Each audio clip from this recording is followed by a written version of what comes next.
Hey listeners, we are back with another episode of Can't Stop Snapping. Before we dive into today's topic, just wanted to go over a couple of things. One is that the developers have told us that there should be a blog post sometime within the next week, most likely. They always kind of stray away from giving exact dates, but we do expect sometime in the next week a blog post about Nexus events, which should be coming out for the first time in the next several weeks. And so they will have a blog post that kind of explains how Nexus events work, what are the probabilities of drawing certain rewards, cards, etc. So we do reference that kind of throughout this recording in this episode. We talk about monetization, and obviously Nexus events are kind of a missing piece to the monetization and progress in this game. We were hoping and thinking maybe, after we recorded last week that by the time this episode released that we would know more about Nexus events. We still don't, but we will be covering it in an episode as soon as we know more. So stay tuned and look forward to that. And without further ado, let's jump into today's episode.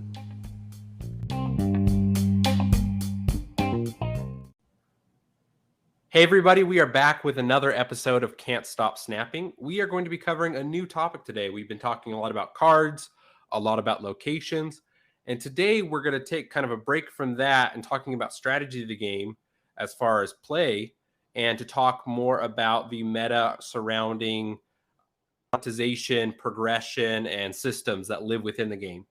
I am joined once again by a great co-host. I am joined by Gauss.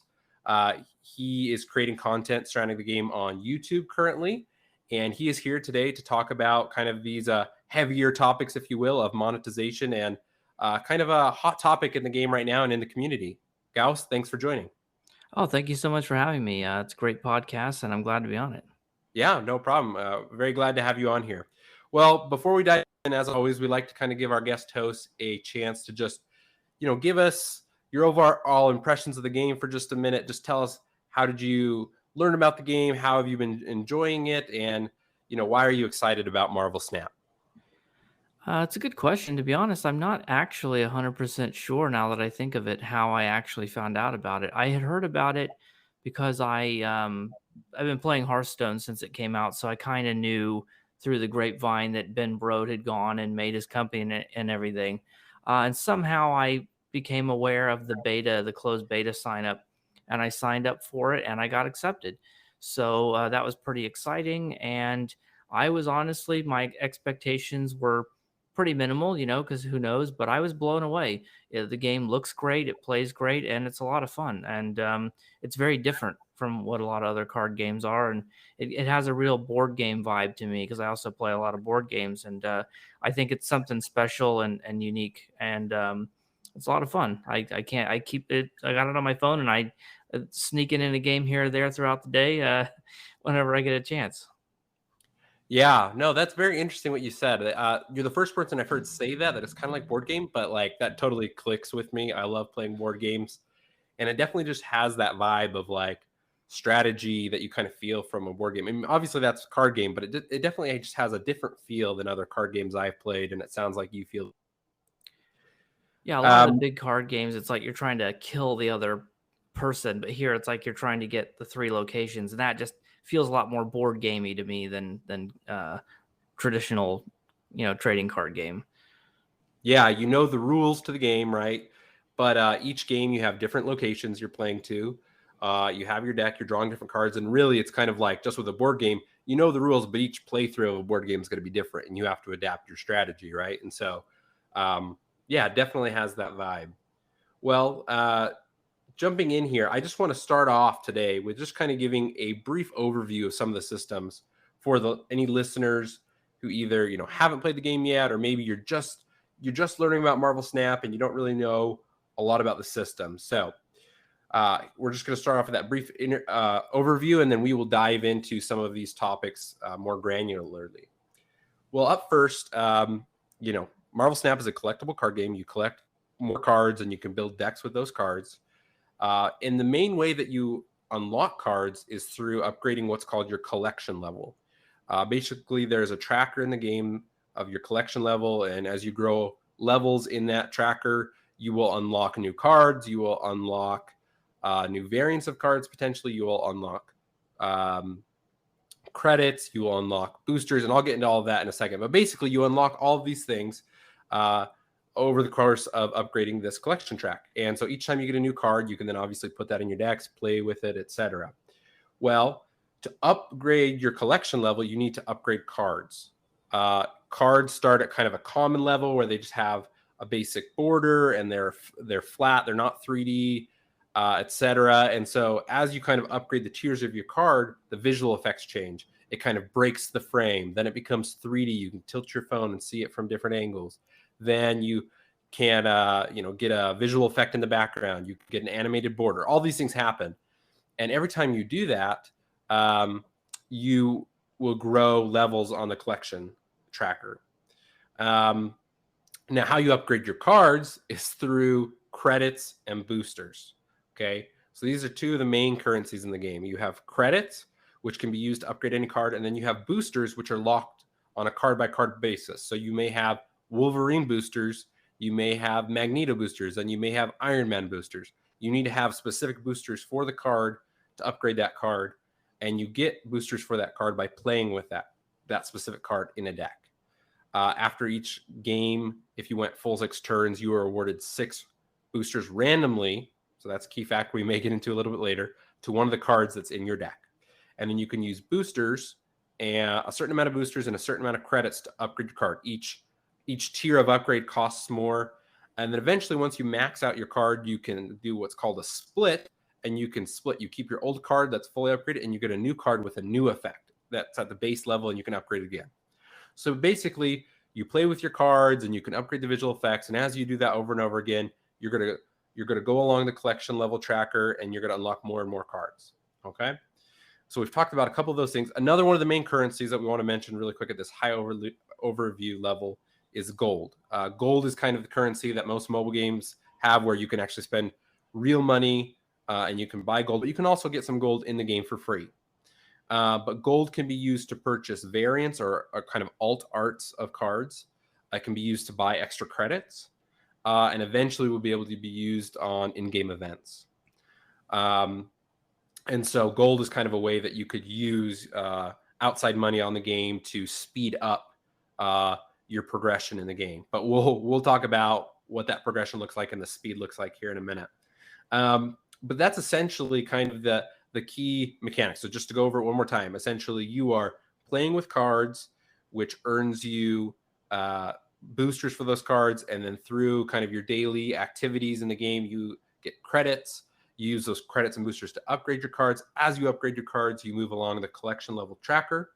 And as you move along that, you will unlock more cards. So that's kind of the progression of this game. So like all free-to-play mobile games, the technical statement is true that you can unlock all cards for free eventually, right? But how feasible that is to do in a short time, etc., we will dive into here next.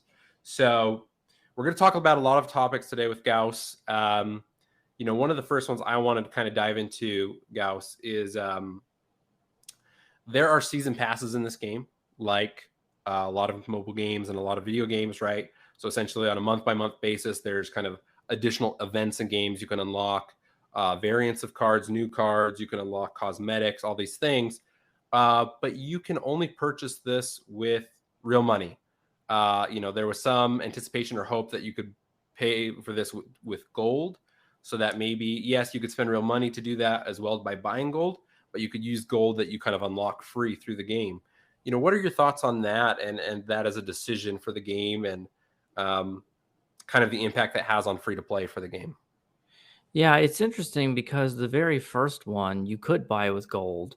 And I Yeah. think that set the expectation for a lot of people. I wonder if it was always sort of premium currency only or, cash currency only, if people would have, been pushed back as strongly on that.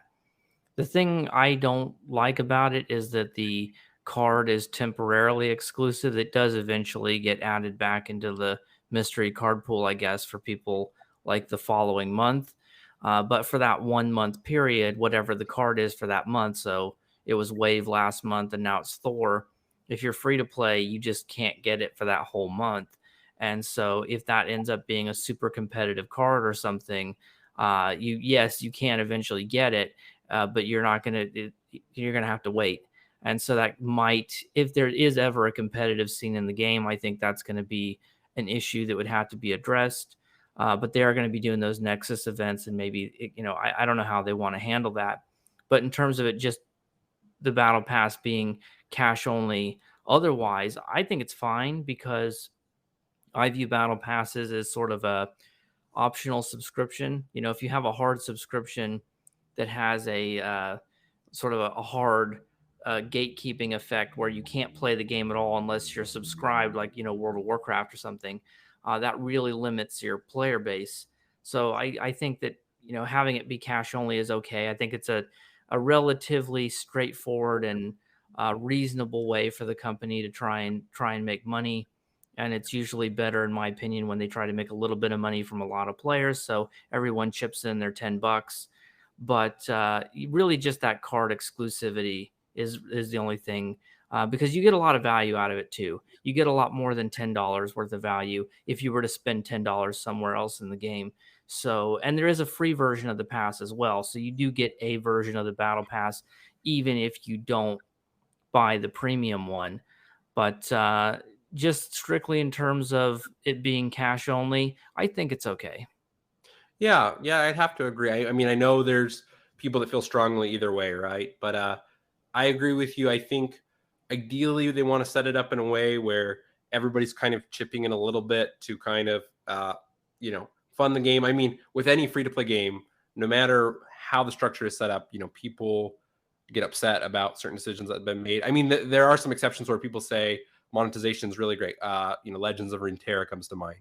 But from things I've read, kind of understood from that game and the company behind it is that yes, they have a really great free to play system, but maybe that's not really sustaining the game monetarily, and so they've had to cut back.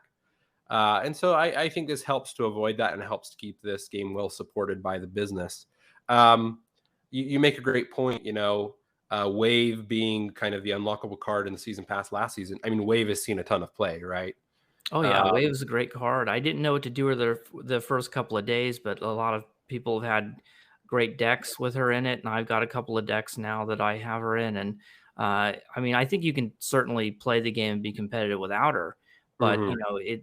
it's definitely a good card. And if you are strictly free to play, or maybe you just didn't get that battle pass because you weren't playing that month because we're still in the beta, that's going to feel bad, right? You want to make a deck and you can't. Yeah, yeah. So it'll be interesting to see, how this goes. Kind of continuing on this thought a little bit. Um, Basically they've said, okay, after a month after that season ends, that card will join the pool of cards to unlock, but we don't fully understand how that'll work. Now we can kind of jump back to talking about the collection tracker. As you move up the collection tracker and you unlock cards, those cards are randomly organized by pools. There's a pool 1, a pool 2, and a pool 3. And in each of those pools, all let's say, for simplicity of numbers, let's say between levels 1 and 100, everybody's going to unlock the same 20 cards. I'm kind of making these numbers up for the point of discussion, but everybody's going to unlock the same 20 cards from level 1 to 100, but you will unlock those in a random order. So everybody kind of unlocks them in a different order. One of the things here is that there's currently over 4,000 levels on the collection level tracker, and over 3,000 of those are just for pool 3. And if these cards from the battle passes join those pool 3 cards, well, then that's going to be, I think, feel even worse for people who didn't pay for it during the battle pass. Because then you're kind of left up to luck in some ways of when you'll unlock that card, right? Well, and it's, they'll say, well, it'll be available for players, but what does that really mean? Because yeah, I mean, I one of the decks that I wanted to make, and I have plenty of decks that are good, so it's not like I'm not complaining about not being able to play good decks, but I've been interested in discard decks where you're discarding cards. But there's several really good cards in pool 3 for that, and I haven't gotten any of them. And I'm at the point already where it takes me 2,400 credits to get to the next mystery card. If I missed out on Wave and they add it to Pool 3, this huge giant ocean that is Pool 3, and it's, out at collection level, 3,500 due to the randomization of the ordering, like you were saying before. Yeah, technically it's available to me, but how long is it going to take for me to get it, Yeah. So it'll be interesting to see how that all plays out. We don't have the full information on that little piece of it, but we'll see how that plays out and how they kind of implement how you can really unlock these cards later on.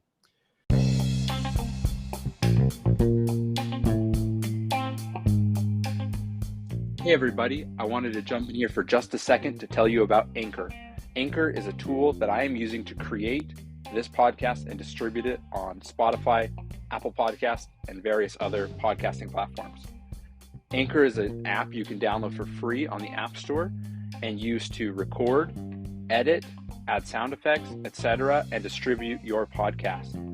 I chose to use it because it was very simple to get up and going quickly, and it was free to use.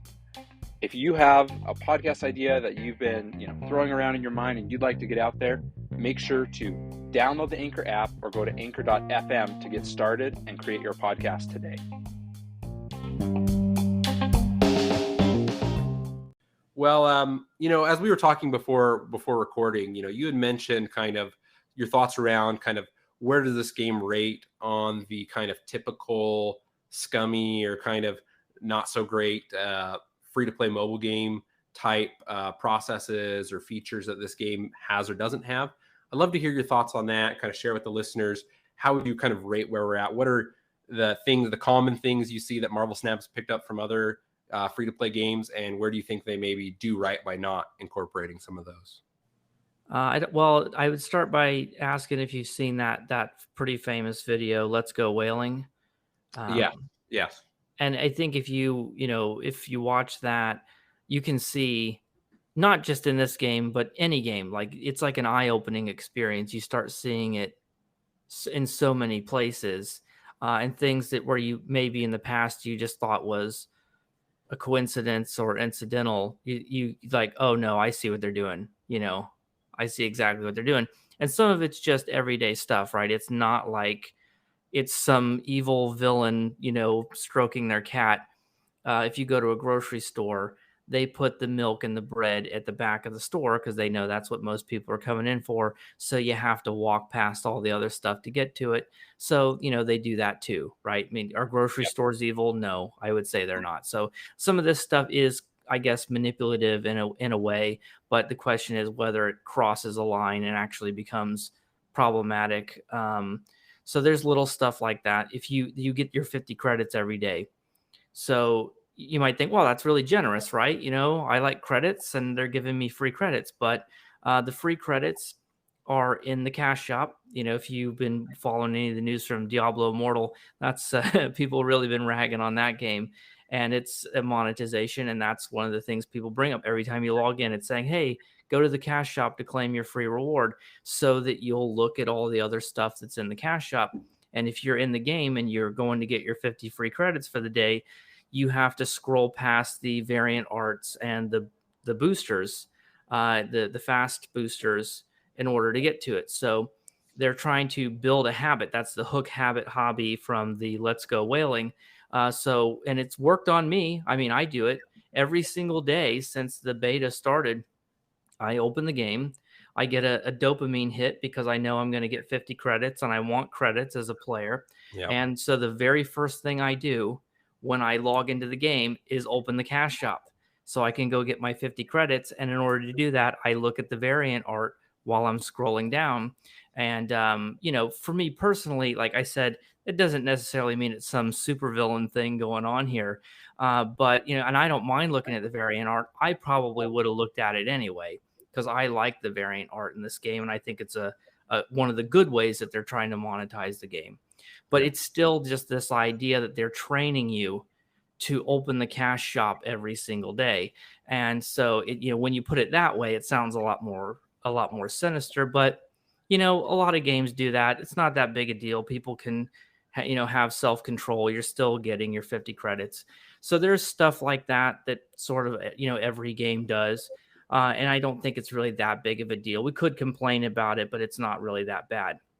The really bad stuff is when you have sort of unlimited spending and you have whale wars.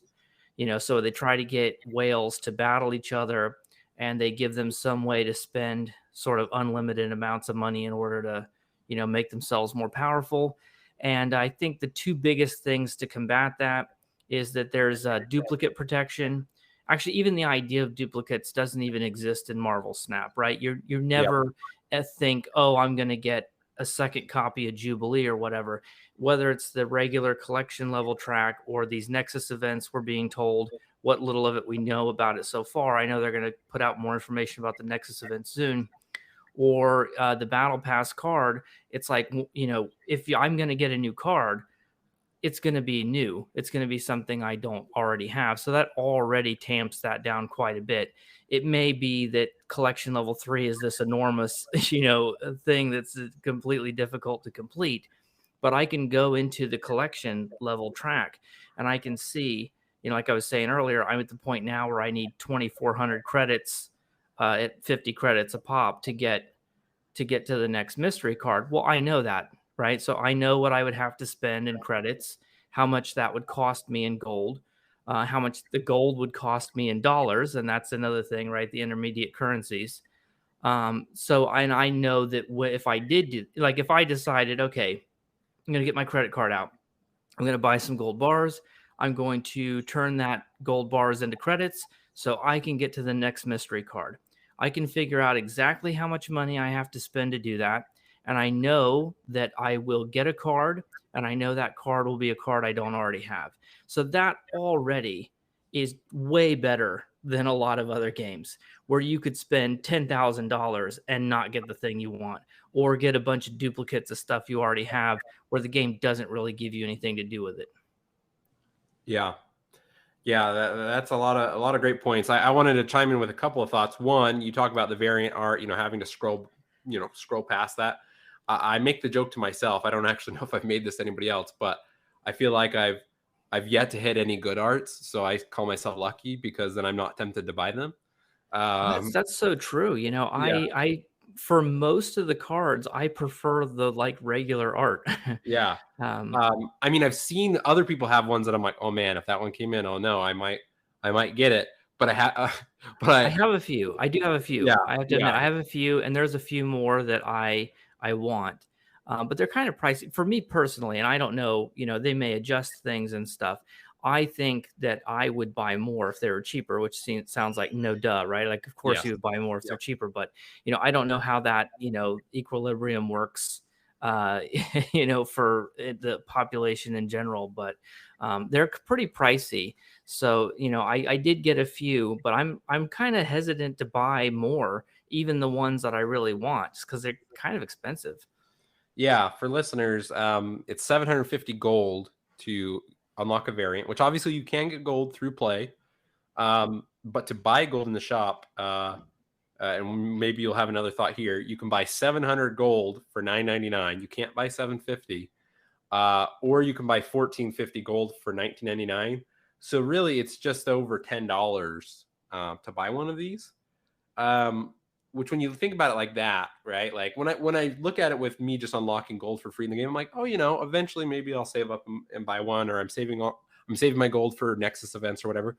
But when I look at it like that, $10 per, that feels a little hefty. And then obviously the point that you can't buy the exact amount of gold you would need to get one.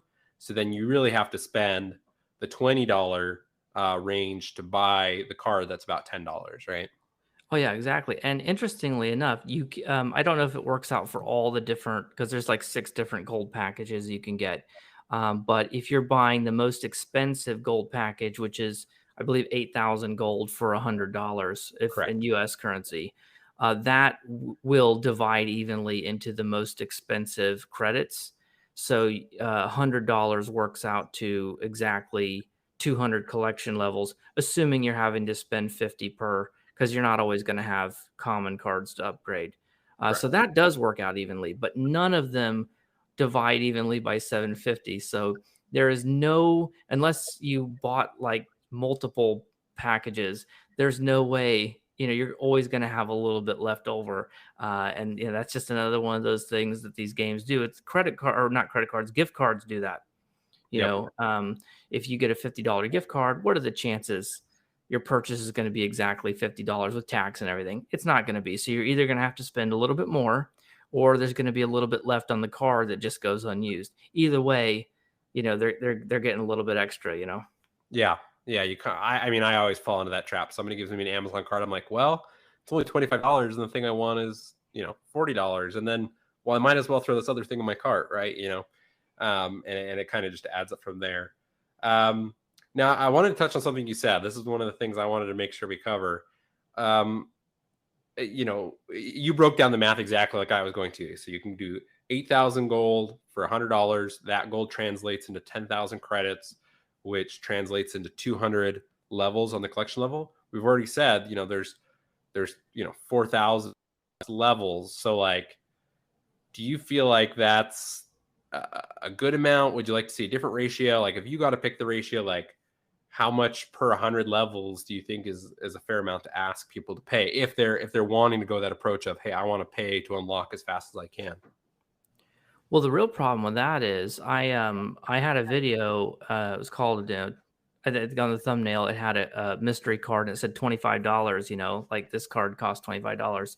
But in actuality, once you get up to like 96 collection levels per, it's more like $50 a card. Yeah. And that's the issue, because you have an intermediate currency where you have gold, right? And you're getting some gold. Because this happened to me where I bought some gold because I wanted to support the game and I wanted to get some variant art and stuff. So I had some gold, and then I also got some gold for my battle pass, and I got some gold from my weekly, and I got some gold from the collection level mystery pack thing. And then it's like, now I don't know, it's mixed together. Like, I hate to say good money, bad money. That's not right. But it's sort of like, because I had a little bit of free mixed in with the stuff I bought, this weird thing happens where I lose it's a psychological thing where you sort of lose track of what you paid for, because it's like some kind of weird money laundering kind of thing going on, and it's the same thing going on with the collection levels, because the higher up you go, the more collection levels you need to get to the next card. And because the mystery pack can either have 50 gold or 200 credits or an art or whatever, there's no way to know, like, how much does it cost? How many credits does it take to get a card? Well, the answer is it depends. If you just started the game, it doesn't take very many credits at all. If you're at collection level 3,000, it's going to take a huge amount of credits. And then that's going to vary up and down a little bit depending on the little intermediate rewards you get in between. So there's no fixed cost for a card. And I think that's also intentional, but it also makes it very difficult to say, well, what did I pay, or what does it cost? You don't know.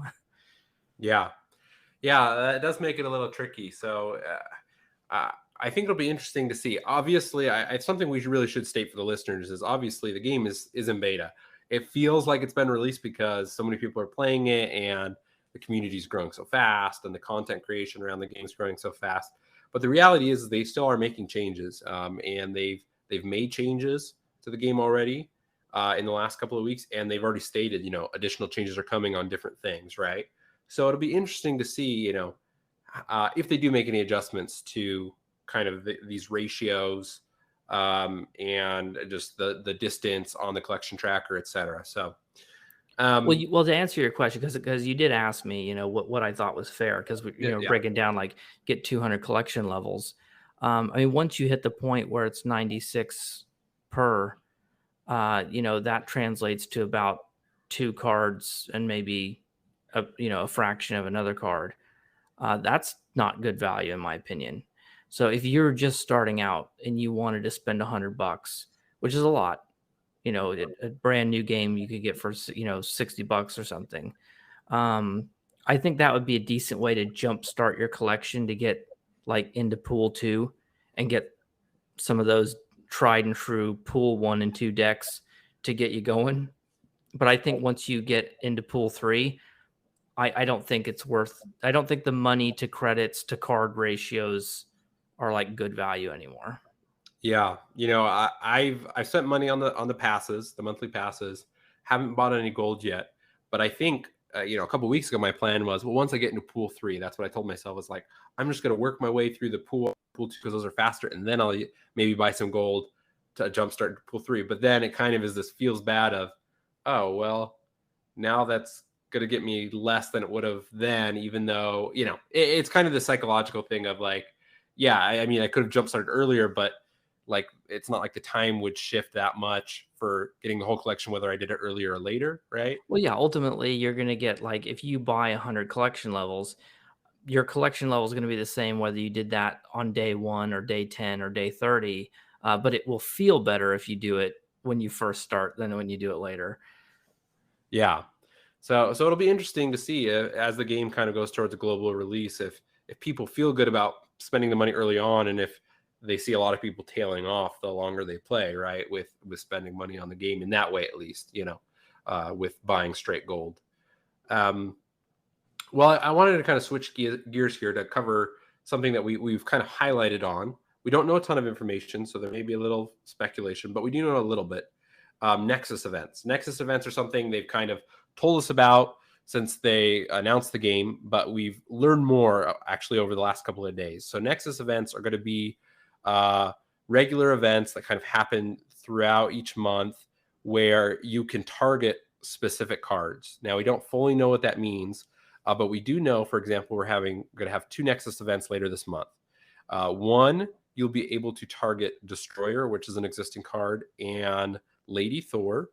And the other one, you will be able to target Valkyrie, which is a new card, and Hela, which is an existing card. Both those existing cards being in pool 3. So some people have unlocked them, some people have not. Now, at least my interpretation of what Second Dinner has said, you correct me if I'm wrong, is basically it sounds like there's going to be some kind of you can pay gold for kind of pulls out of these Nexus events, right? You can try to pull one of the unlockables, which could be cards, variants, character art for your user icon, card backs. So there's going to be all these different things, which a lot of people could say, okay, that's a red flag, right? Gotcha system. But what we understand is that there will be a certain amount of things you can unlock. You won't be able to pull duplicates, and it's like eventually you could unlock everything with a certain amount of pulls, right? And then obviously, Yeah, exactly. I was worried about that because Yeah. when I heard it was going to be, sort of loot box like, I'm like, oh no, right? This is it. This is the turn to darkness, Yeah. But then when I saw I was just this morning, I was looking at comments that Ben Brode had left in the Discord, and I think the big things it was saying that you would like, it's sort of like the collection track, like it's randomized order, but you can exhaust it, like if you'll get everything and that's it. Like there's a way to be done with it. Like you open them all and that's it. You have all the rewards. So Yeah. it's not this endless hoping, with a tiny chance that you're going to get what you want. Like there's the 2 cards in there, the new one and the old one. Once you get them, that's it. And then I guess if you want the other rewards, you could keep going, but you don't have to. So that seems okay to me. It kind of feels like a mini collection level, but it's all jumbled up, but you can do these gold pulls to make it go faster. But it's hard to know because I just checked right before we started recording because they said they were going to put out a blog on the website that give us more details. I was hoping it would be up before we started recording, and it's not yet, unfortunately. So maybe by the time people are listening to this, they'll say, oh, we know all this already. They already told us, That has happened a couple times. Yep. Yeah, so it'll be interesting to see. I'm looking forward to that blog post, and we'll obviously cover it here on the podcast when we have that. But I guess I'm just curious. A lot of people are speculating. Oh, I'm guessing it'll be X amount of gold per poll, or to do the Nexus event, etc. Do you have any guesses, or maybe not even a guess? Like, what's your feeling of like what you'd be willing to pay for like gold per poll out of the system, saying there's maybe 10 things you could unlock or something? Well, there's only 10 things you could get.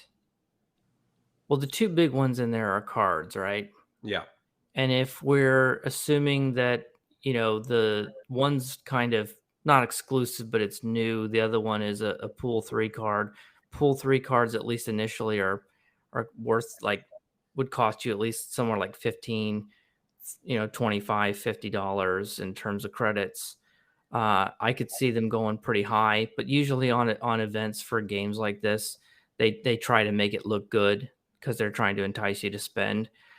My guess would be that to pull everything would probably be like the $20 to $30 range. I think people are speculating. I saw that it might be as much as $50 worth of gold. I don't. I mean, I would hope not, because that's pretty. If they're doing 2 of these a month, that would be pretty excessive. I'm hoping it's like 20 or less, and even that's a lot. Like if you're already if all you did was going for the battle pass and then two $20 Nexus events, I don't even know that I would do that. That's just a lot, right? I mean, you're talking about now you're talking like $50 a month. That's crazy. So yeah, we were kind of saying that, in our perfect world, around $10. I agree with that. I mean, if you could get 2 cards for $10, right, that would feel like a steal, and I think that would drive a lot of people to do this. And I think, in my mind, right, I haven't seen the economics of other free-to-play games, right? I'm not behind the scenes, but if you can get almost all or even just a majority of players to pay that $10 twice a month for something like this, right, that's going to be a really big revenue stream.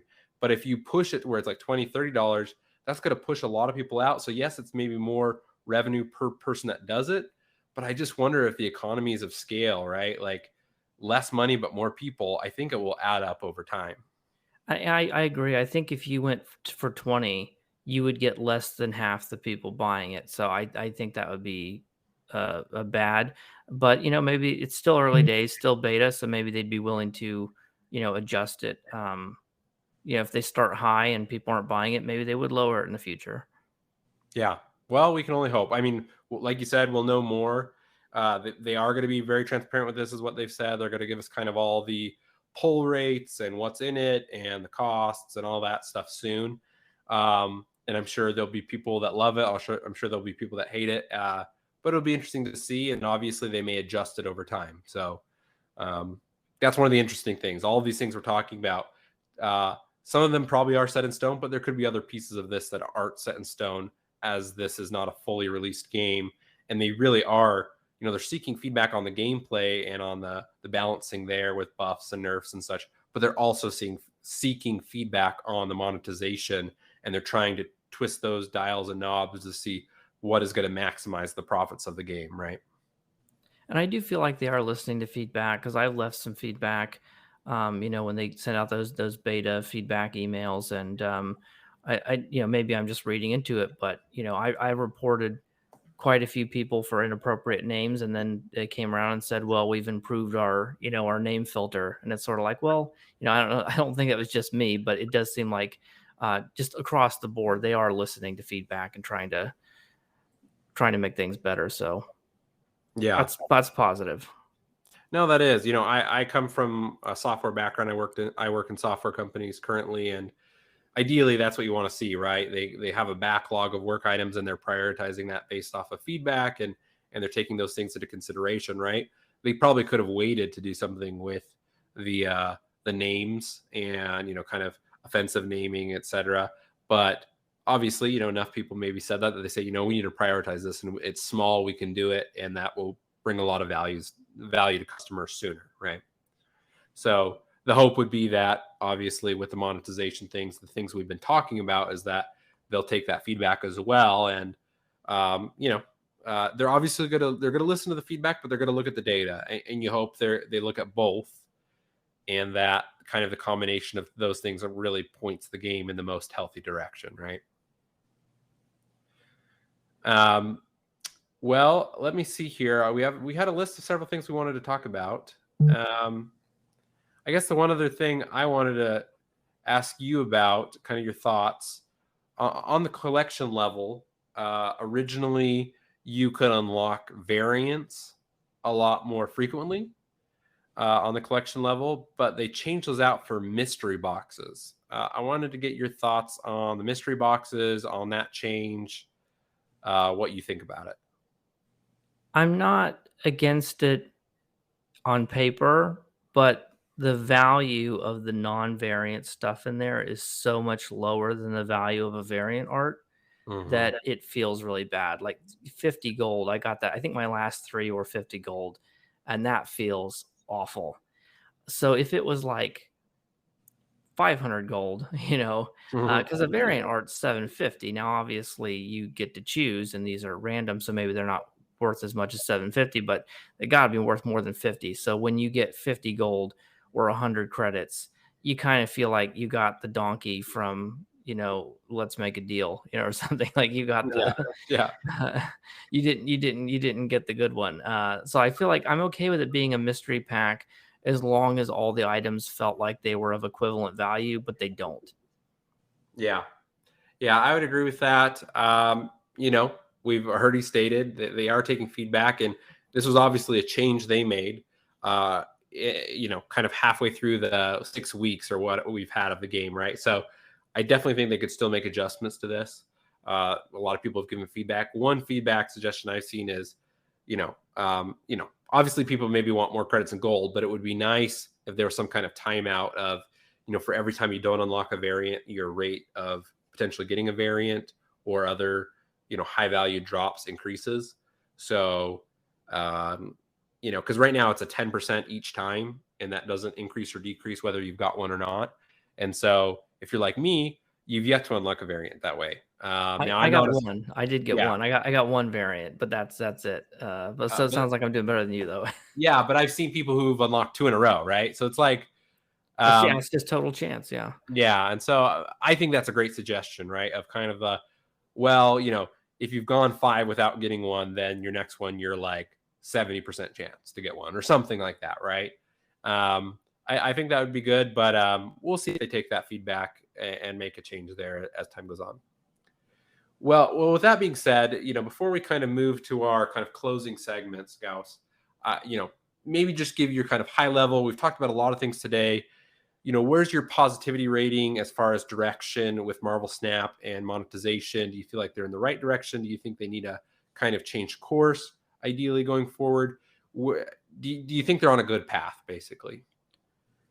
I think they could definitely be doing much worse by the players, and I think they probably could be doing things that would ultimately make them more money they're choosing not to do. So you could sit and complain, and obviously we have, and um, Reddit complains, and everyone complains, but I think they're doing as much as they think they can without doing the super sort of evil stuff, and I'm okay with that. I can make peace with it. Obviously, I think the less, you have all this stuff. You got boosters and gold and intermediate currencies and all this stuff, and it's like it just feels like this giant layer of convoluted, unnecessary stuff, right? Why can't I just pay, for a set like pool one, 1999, buy it, pool two, that would be straightforward. You don't need any of this collection. You don't need any of this stuff, right? You can Yeah. just do away with all of it, straightforward. You know what you're paying, you know what you're getting.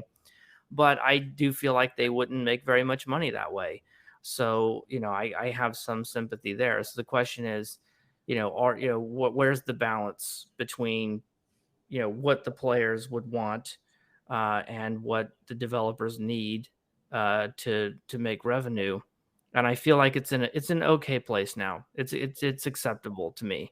If they do start doing loot box type stuff without pity timers, without duplicate protection, if they start doing whale war type stuff or any of that, that's gonna sour my mood on it. But what we got right now, I can live with it. It's fine with me. Well, awesome. Thank you for sharing your thoughts on that. Listeners, if you have thoughts, feel free to share those at our Twitter and kind of let us know what your thoughts are on the monetization. I think this has been a great conversation. I think we've the topics and there's going to be more conversation on this in the future, right? We're going to learn more about the Nexus events. I'm sure there's going to be even other game modes, etc. There's still a lot we don't know about what the full package of Marvel Snap is. So we will revisit this monetization conversation later on. Well, Gauss, changing gears just as we start to close out here. Before we go, I want to give you a minute.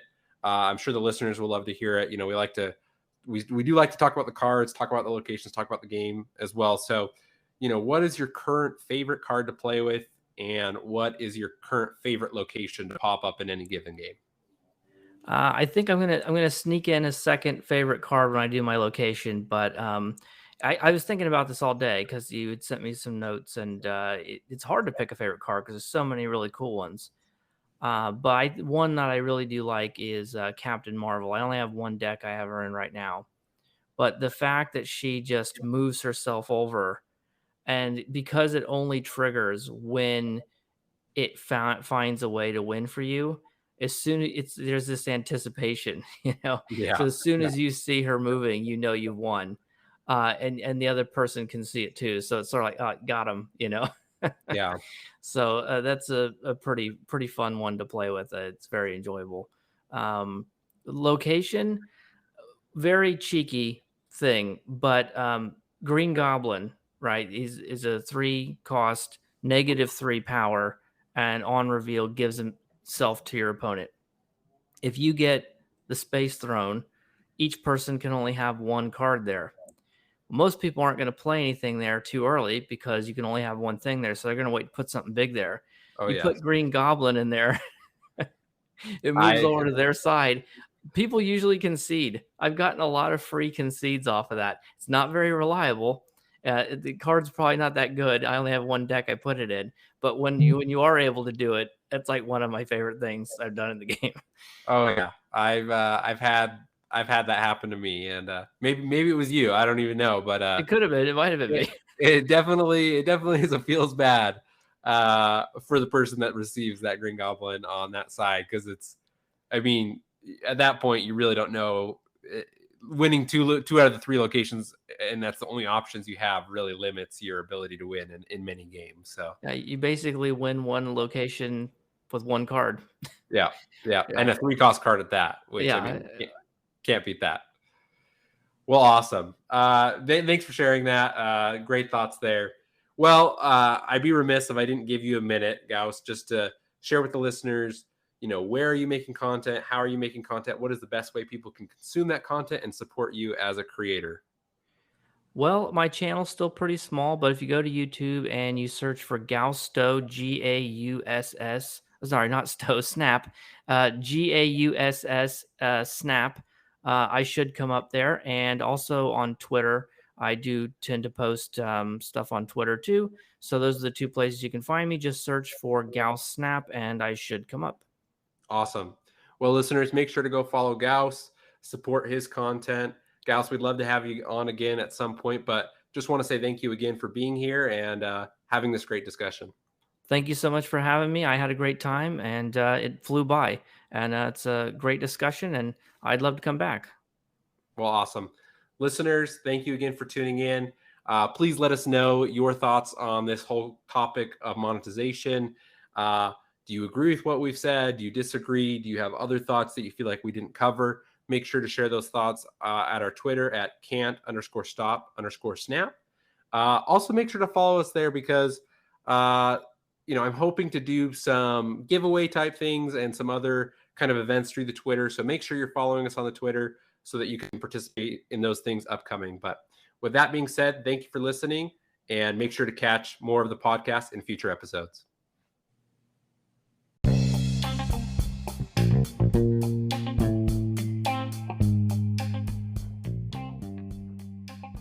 Can't Stop Snapping is a podcast written, produced, recorded, and hosted by Michael Thurman. Thanks for listening.